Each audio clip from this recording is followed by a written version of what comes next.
Hello everybody, my name is Brady and I'm a 19th century American historian and we are back with another React video, and today we're going to be checking out more from Crash Course. But before we get started, I do want to give a shout out to the newest channel member. Forgive me, I'm going to butcher your name as I do with many of your names. Correct me in the comments if I'm wrong here. Let's do this. Jerry Hillpinen, as in pinin' for the hills. Am I wrong? How wrong? It's not a question of if I'm wrong, but how wrong am I there? Hit me up in the comments with that correction. Now, let's get into the actual video. So today we're going to be starting Crash Course's series on geography, which is relatively new, and I've been saving it for the channel. I wanted to catch up to it and do them as they come out, but I think at this rate, that's not really going to happen. But it's something that I really wanted to check out either way, because I'm getting more into geography, and not just because I'm playing a lot of GeoGuessr. I think that's just a really small bit of what geography is. But I'm also really close to my geography minor in school. I don't know when I'll get around to finishing that, but I would like to, and I would like to be better at geography by the time I finish that. I'm not great at it. I've passed some necessary classes to get this far, but that doesn't necessarily mean that I'm good at geography. I passed a lot of classes on subjects that I'm not very good at. It's very easy to study for a test. It's a little bit harder to really understand the material. So I thought starting more series on geography for this channel would kind of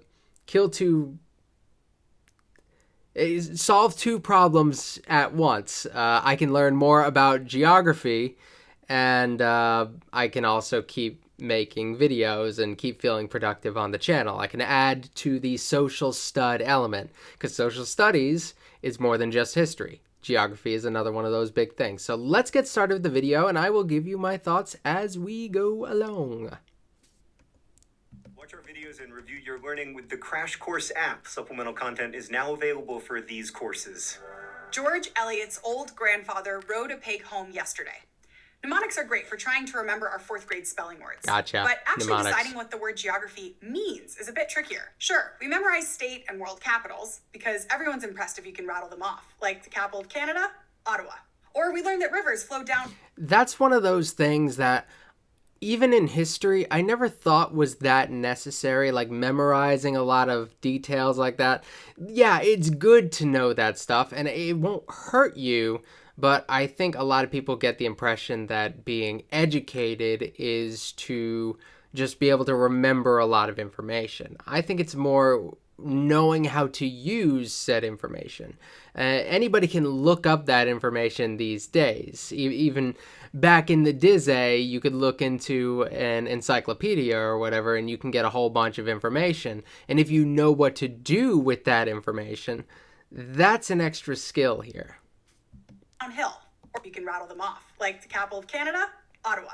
Or we learn that rivers flow downhill, or that the US imports more than 3 billion pounds of bananas from Guatemala each year. And those are cool factoids, but that's not all geography is. Geography helps us answer bigger questions, like what's the story of the Earth? How do humans change their environments? And why, of all places, did that huge mountain form there? This is one of the things about geography that I find very fun, that it can really be, and it's not just maps. A lot of people think of geography and they think of things like cartography, which is a part of it. It's a very important part of it. Maps are the best thing to ever be invented ever. You can quote me on that. But there's so much more to it. You can talk about physical geography, which a lot of cartography gets into. There's a lot of science that goes into that side of geography. Or you could talk about human geography, and a lot of that has to do with explaining the things that occur in human relationships, by which I mean typically on a larger scale. You're thinking about economics a lot of the time, but it really influences every aspect of our lives. We are, in a way, slaves to our geography sometimes. There's a lot to cover in this series because geography encompasses all 4.5 billion years or so of the Earth's history and even makes predictions about our future. So we're going to do our best to highlight the weirdest, most awe-inspiring parts. I'm Alize Carrere, and welcome to Crash Course Geography. Hi, Ali. Ooh. The song is always like really loud.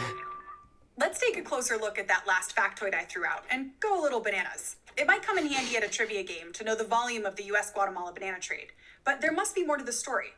Like, why Guatemala? And why bananas? In geography, we use those questions to better understand the connections between us and the physical world. So today, let's... Climate? Probably. I'm just guessing ahead of time. I assume Guatemala just has really good climate to grow bananas. Like, other places obviously can grow bananas, but they're probably more equipped to grow bananas effectively. I would assume. We'll see if she goes down that route. Start in Guatemala. We think of the land now called Guatemala as part of Central America, a region between North and South America that's covered with dense rainforests and incredible biodiversity. To look just at Guatemala, we jump between 13 degrees 45 minutes and 17 degrees 48 minutes north latitude, and 88 degrees 14 minutes and 92 degrees 13 minutes west longitude. We could even give the absolute location, or geographic coordinates, of different geographic points of interest in Guatemala, from Volcán de Fuego to the Mayan ruins in Tikal. From there, we might notice the physical environment. The Mayan ruins. I've thought about actually creating a bucket list, and I think that's on it as far as places to visit. There's so many places that I want to visit, even close by, that I've not even gotten around to. I think that would be on like my long-term bucket list, though. I think I want to spend some point in my life, maybe when I'm a little older, a little bit more settled in, economically stable, traveling, and I think that would be really cool. It would be nice as well if I could learn another language and be able to function a little bit more effectively in other countries. I know a lot of people get by not knowing the language of countries that they're in, and they just big hand gestures, and they figure things out. But I would like to study language a little bit more before doing that as well. I think it would be cool to at least learn like the necessities. Environment, like the climate, the landforms, or the rivers and waterways. Guatemala is a mountainous country with both recently active and long dormant volcanoes that have provided rich, fertile soil. With soil like this, it seems like there's no shortage of options for what would grow, and yet bananas. It turns out to be successful. Bananas are Bananas great. need to grow at a temperature between 20 and 35 degrees Celsius. Guatemala's tropical regions range between 18 and 35 degrees. Bananas need about Not bad. 170 centimeters of rain a year. Most of Guatemala gets between 70 and 200 centimeters. And bananas need well-drained soils rich in potassium. Guatemala's volcanoes spew rocks rich in iron, magnesium, and, you guessed it, potassium. What we're doing here is identifying the space, or the features and relationships that occur in a given area. The volcano is an element that I wouldn't have considered. I was just thinking like, hey, it's close to the equator. Maybe they need to be warm or whatever. I don't know. But okay, there we go. Basically, Volcanoes. it's the cold, hard facts about a specific location on Earth's surface. We need to pinpoint where we're interested in before we can start to answer why various things happen there. Working with the idea of space is one of the defining characteristics of geography, and we'll get into even more specifics in later episodes. Historically, maps and more recently satellite images are tools that help define and quantify space. But there are plenty of non-spatial things we might already have in our minds about Guatemala and Central America. For example, that it's long been home to large populations of indigenous peoples, including Mayan groups like the Quiche, Cachiquel, and Mam, and non-Mayan groups like the Chinca. Or that it's a region known for its history of empires, like the Mayan or those created by Spanish colonizers. Guatemala has been known by many names, including Guatemalan, a name given to the area by Tlaxcalan warriors accompanying Spanish conquistadors. Like almost any land or mountain or stretch of sea, Guatemala means different things to different people. It's a place, or somewhere that has attached value, meaning, and emotion to it that can't be measured. I had just like I know this is a stupid thought out of all the stuff that she brings up. That shade of blue on that flag, that's present in like some of the South American countries, right? Like it's there. It's Argentina. It's a similar shade of blue. There's like a neighboring country down at the bottom of South America that I think also has a similar shade of blue, and it makes me wonder what the cultural significance of that is. And this is kind of a geography question. Like, why do these people with like similar, often Spanish roots, maybe Portuguese? I'm not sure because I can't remember like what the third location was. But maybe some Portuguese. I don't know. I don't think it was Brazil. So and that's like the big Portuguese place. So I can't think. What was that third place? Hold on. All right, it seems that the country I was thinking of was Uruguay, but it seems like there are varying colors on different versions of the flag. I don't know if even the question I had was relevant at this point then, but it does have similarities to the Argentina flag. It's got there are some cultural similarities here, clearly. So maybe there was something there, but just not what I thought it was. Never mind. Let's go back to the video.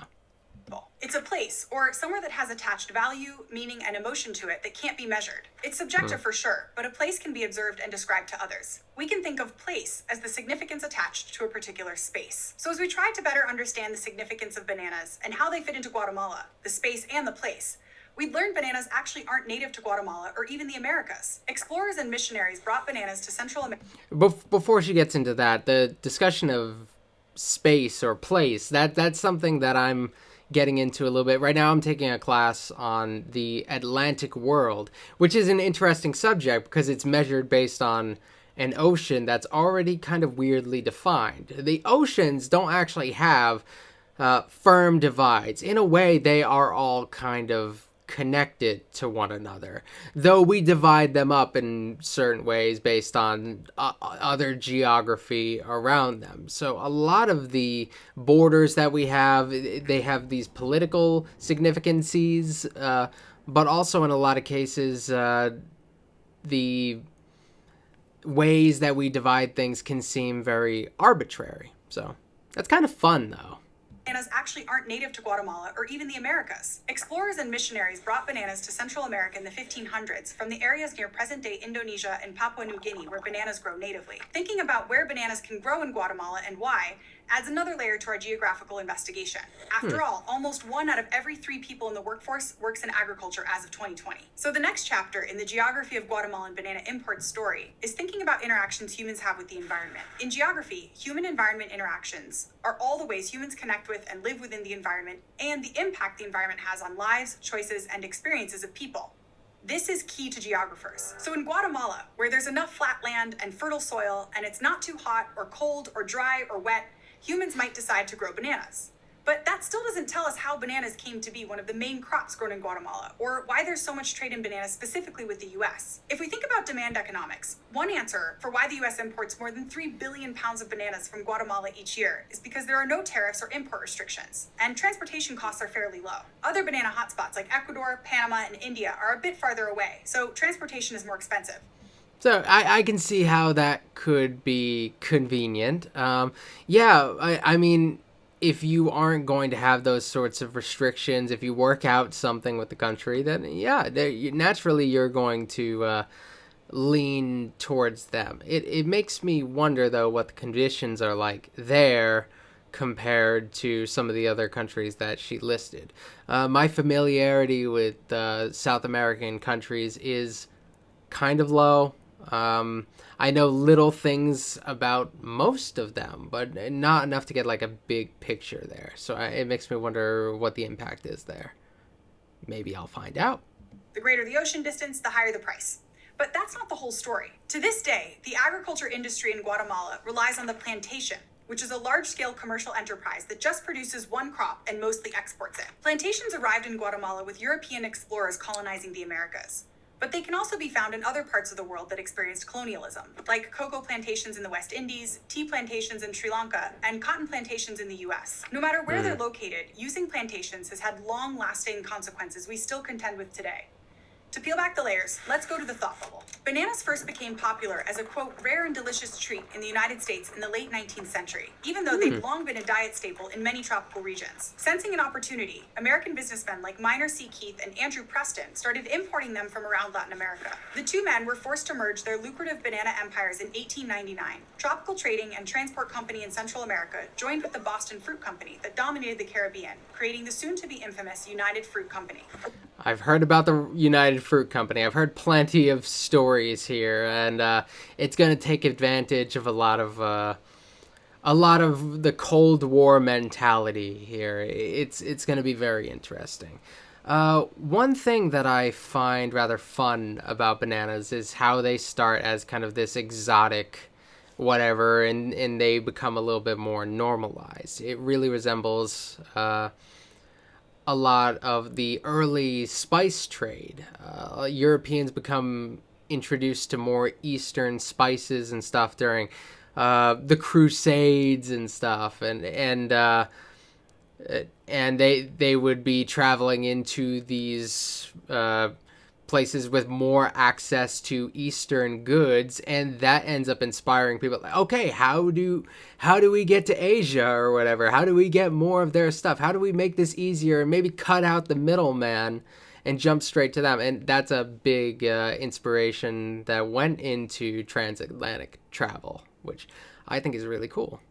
Along with others, it would become so powerful that in 1901, the author O. Henry described countries like Honduras and Guatemala as banana republics, a reference to the vast control the fruit companies wielded over many nations. For example, in 1904, Keith, as vice president of United Fruit, signed an exclusive deal with President Manuel Estrada Cabrera that gave the company tax exemptions, land grants, and control of all railroads on the Atlantic side of Guatemala. By the 1930s, United Fruit was the largest landholder in Guatemala. Across Latin America, they became embroiled in violent disputes, like the 1928 banana massacre in Colombia that was immortalized in Gabriel Garcia Marquez's great novel, 100 Years of Solitude. This is one of those things, and I've talked about this previously, and I used the term capitalism, and that was questioned here because capitalism theoretically would have the government be a little bit more hands-off. What they're doing when the government gives preferential treatment, you would think that that kind of goes against the stricter ideas of capitalism. But when there is like a kind of capitalism and certain entities grow their influence so much, they eventually start to get into influencing the government. That's a big thing that we have in the United States today. We have so many powerful influences, the ones that can basically buy a politician their political seat through campaign donations or whatever. So then we have this reciprocal relationship between the two.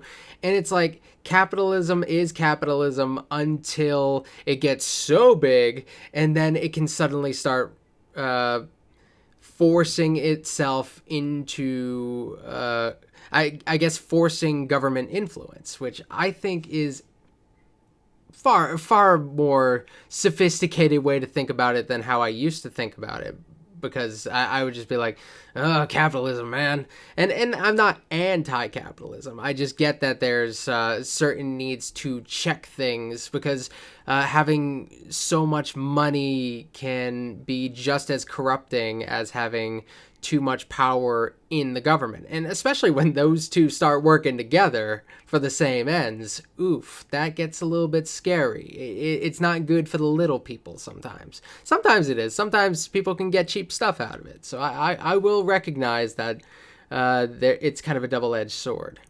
Or the 1934 Great Banana Strike that eventually led to the creation of trade unions in Costa Rica. Or in 1954, when they lobbied the U.S. government to stage a coup and depose the Guatemalan president when hoarded United Fruit land was being redistributed, which the U.S. did. They had to be politically involved to keep control. A U.S.-backed military dictatorship didn't actually help their stock value, but such a big and profitable company had connections across the U.S. government and were able to set up agreements that persist in some form or other today, which means that the U.S. still gets most of its bananas from Guatemala. Thanks, Thought Bubble. It might seem like we've confused history thank for you, Thought geography, Bubble. but the sordid past of the banana isn't in the past at all. You might not have heard of United Fruit, but you've probably seen the label in grocery stores or heard of Chiquita Bananas. The United Fruit Company eventually became Chiquita Brands International in 1984, which is still the #1 U.S. supplier of bananas today. Basically, banana plantations have had a huge influence on the unequal distribution of land and wealth, leading to peasant uprisings, repressive military regimes, and the growing economic inequalities in Guatemala. Entire books could be written on the last 150 years of banana trade, and they'd read like political thrillers. So, with fertile soil, the pretty political sick, though. power structure, and the It's rise bad, of colonialism,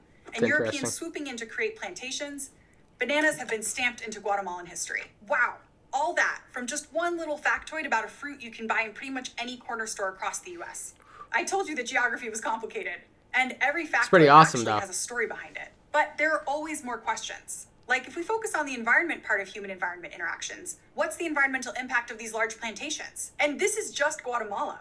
What about other places in the world where bananas grow? Costa Rica, Panama, and the Dominican Republic.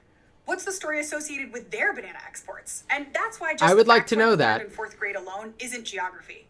Geography is that factoid and the story that surrounds it. We just looked at the geography of bananas, but we could have done the same thing for chocolate, or the Nile River Valley, or heat islands in the Chicago area.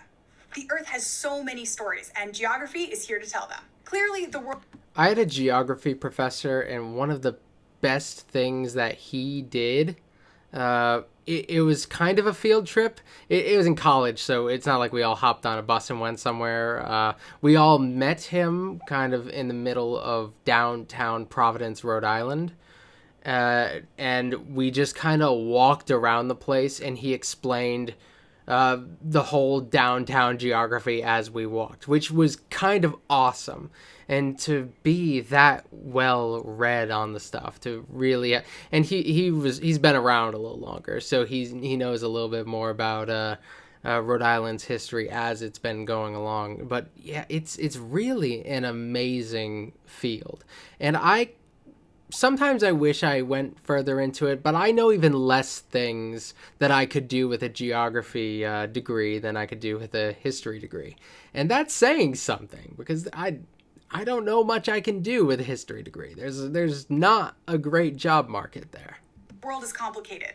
But in geography, we try and look at the big picture, the confluence of space, place, and the human-environment interactions, and how they've overlapped to bring us this far into the story. This is what makes geography a spatial science. It's all about how things vary from place to place and asking, why here? No two places are the same, but when we ask questions to learn more about one place, we might just be able to explain what is happening in another place. Of course, geographers are going to make mistakes because we're curious, imperfect, wonderful humans.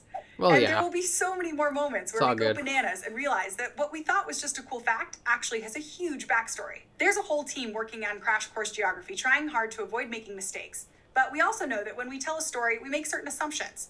Or we have to leave out facts to make sure there's a beginning, middle, and end in a 10-minute video. So as we move through this series and learn together, let's all try and think about the interconnectedness of Earth and its peoples and economies and histories. And the fact that a banana factoid can be way more complicated than we expect. That's what will make us all a little more thoughtful and geographically aware. So what is geography? It's so much more than just identifying cities and countries and capitals on a map. Geographers look to find connections between the physical processes at work on Earth's surface, and under the surface too, and how people use and interact with the Earth. Next time, we'll look at one of the most useful tools that geographers use, maps. Maps Yeah, tell one story maps! and can even be made specifically to tell a particular story. More on that next week. Many maps and borders represent modern geopolitical divisions that have often been decided I thought we without were the done. consultation, permission, or recognition of the land's original inhabitants. Many geographical place names also don't reflect the indigenous or aboriginal people's languages. So we at Crash Course want to acknowledge these people's traditional and ongoing relationship with that land and all the physical and human geographical elements of it. We encourage you Okay. to learn about the history of the place you call home through resources like nativelands.ca and by engaging with your local indigenous and aboriginal nations through the websites and resources they provide. Thanks for watching this episode of Crash. Okay. I feel like we had a false finish there, and I got thrown off a little bit. But yeah, I really like that. And she's a really good presenter. I was expecting one of the greens for some reason. I guess because they're in everything, but I thought she was really good. I really enjoy geography. I enjoy the idea of geography, and I really want to get further into it. I need 2 more courses, and I'll have a geography minor. And although I might get that done over a summer at some point, I think that could be a lot of fun to like get something like that done.